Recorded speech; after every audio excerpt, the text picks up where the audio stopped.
Yeah, same thing with that walk trot. Yeah, you can absolutely go after that. You got it. That's better in the balance too, a little more up like that. I'm liking it. Yeah, good, good.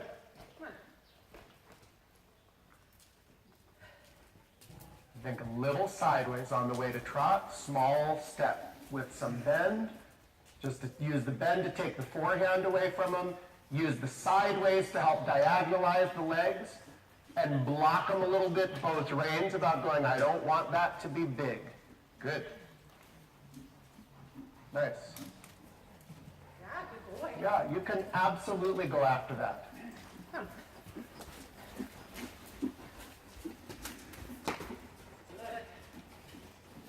Super. Canter when you're ready. I like that. Nice. Good stuff. Where you have license, I think, to kind of go after that. Two places that I look at. One, he's not giving you one adverse reaction to your corrections or your challenges, which says to me his body's digesting it and his brain's getting it. Okay. If he gets too, if he fights back, all right, like he's not reacting, I'm like, well, is he being a brat, going, I don't want to do that, or is he not understanding and firing back because it's too much pressure? Okay. I'm looking at him every time, going, every time you're challenging him, he rises to the occasion. All right. He doesn't always stay where he needs to, but the reaction's there, so it's right. The other part is, let's say that last trot canter. Trot was pretty good, balance was good, contact was good, energy was good. You asked for canter. He still pulled up with the forehand, Okay. popped up, leveraged his way a little bit into it. Wasn't terrible, but we still look at the forehand as being more the power plant than the hind leg. So I go, that just gives me even more license to challenge the trot even more. Because that transition is a good barometer for me to go, are you really honestly powered up? Because if you are, that transition to canter pops.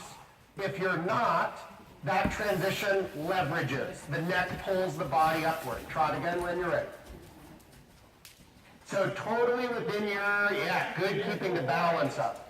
Totally within your right to be going that trot. I want it faster and faster and faster and faster till I feel like that transition to canter, it's just like, again, driving a 5-speed car. That next shift of gears, I get no engine lug because I have the RPM so high in the previous gear that the shift becomes super smooth. That's better with the energy. Nice. Good boy. Canter again when you're ready. Yeah, good, tough. I like the timing with the touch of the whip. Let's do that again. That's fine. A little lazy. That is exactly right. So you feel the reaction in the neck, right? Yes. But read that as he's plenty round. Has nothing to do with the roundness and all to do with the engine. Got it. So what I look at in there is I go, kind of like the down transition, trot walk. When your leg comes on, trot to canter. How long of a delay is there between when your leg came on and when he's in that 3-beat canter? And if there's any delay, whether I lose roundness or not, just address the delay at first. Yeah, good, tough, perfect. Because that goes back training scale, that's our rhythm, right? The rhythm component of the training pyramid. That always takes more weight or is the predecessor step, precursor to the suppleness and the contact. The roundness is all suppleness and contact, but if I have a delay to the leg, I got to address that first. Nice. Yeah, good catch, right. Even a little more active if you can in the trot. Yep. That one, you got it. You might kind of go just like that 2-3 little taps with it, whipping right into canter with it, where he's just starting to fire a little more. Good. Then as you go, okay, I don't want him doing the transition from the whip, but I might just rev the engine like that right before. Then I'll start to go, okay, if I get this engine rev and this clean reaction from my leg, and it's instant, then I might have to talk a bit to the containment of going, don't pop so far away from me. But I wouldn't worry about it if the engine has any lug or delay when the leg comes on.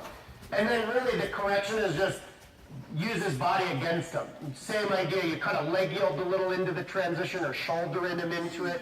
And maybe even if you need a smaller circle for more bend, and use the bend of his neck as kind of a weapon against that upward-outward leveraging. In the upward? Yep. Where you're just going to go, I'm going to just put you in a position kind of like your ear to your shoulder, and then somebody says, now look up at the ceiling. It's just uncomfortable. Versus if your neck's straight, your chin's straight, eyes are straight, you want to look up pretty easy. So you just use the bend against them in that sense.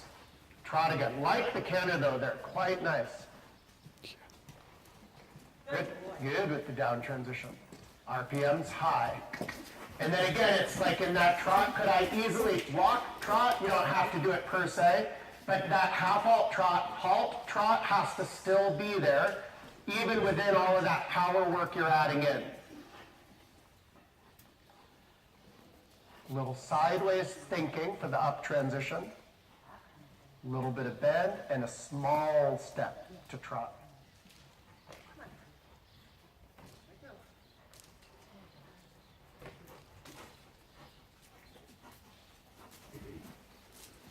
Good. I always think with those, like, I want them to kind of tiptoe. I want them to tiptoe into trot anyway, the first 2-3 steps. I want it to be definite, but I don't want it to be loud. I don't want it to be big. I want it to be little. Yeah. That thought too, and that's walk, trot, halt, trot, trot, canter. It'll be the walk canter the same, the upward transition. You always want to be thinking it's not launch or jump your forehand away from your hind legs. It's tuck your hind legs under and inflate your forehand. So kind of that conversation goes everywhere to any of the up transitions you ride. Yeah, good. It's really good with the activity challenge. Yeah, nice, nice. Walk again, little breather again.